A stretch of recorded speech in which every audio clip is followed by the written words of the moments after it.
As a recipient of the Richard M. Clurman Award 10 years ago in 2007, it's my great honor to welcome you today at this luncheon where my late beloved colleague, Gwen Ifill, will be recognized for the work she did sponsoring and mentoring younger journalists and passing along the values that were so important to Gwen during her lifetime. Gwen took her role as a journalist very seriously. She had no patience for spin or for people trying to explain away a story. She'd want to get to the heart of the subject and pin someone down and get answers. When we talk about race in this country, we always talk about African Americans, people of color. I want to talk to you about white people. Gwen Ifill was not only an amazing journalist, she was also a mentor to so many young reporters and really all reporters across Washington and really out in the country as well. Gwen, cared about young people. She cared about people who were interested in journalism. I introduced myself to Gwen at National Association for Black Journalists Conference.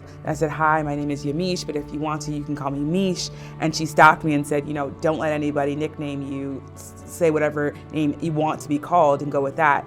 After I came to the New York Times, Gwen would talk to me about the challenges that I had, what stories I was working on, how to navigate the newsroom. And when I was feeling unsure of myself, she would talk to me through things and say, you deserve to be there and you can do this work. A lot of younger people would say, she was kind of a mentor, but she mentored her contemporaries. I certainly feel that way. I really got to know her in Baltimore when I went to work at the Baltimore Evening Sun. I particularly remember one story about marina thefts, and it got on the front page. And Gwen complimented me on the story, knew details about the story, asked me a few questions about it, talked about how great she thought that story was. And even though we're contemporaries, it felt good. And Gwen just had that a very natural, authentic way that made mentoring become like second nature to her.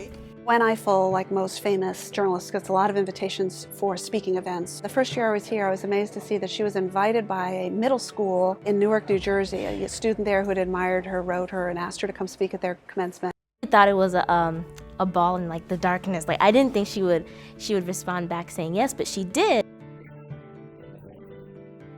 She told me, I once was you, Sophie, because she was coming from the same background as me. Seeing her success showed me that I could succeed myself too. She felt responsibility to women, certainly to Black women, to African American women, because she was one of the people that made it. And if you make it, then you feel that there are many people behind you and you reach back. I'm not sure I've seen Barack Obama look exactly like that in that moment. I remember the first time that I was on the set of Washington Week. I was covering Congress for the Chicago Tribune, and you really wanted to impress Gwen, make her proud of you, but at the end of the day you learned so much from her, how to interview people, what types of questions to ask, but more importantly, the biggest thing that Gwen taught me was to listen to people.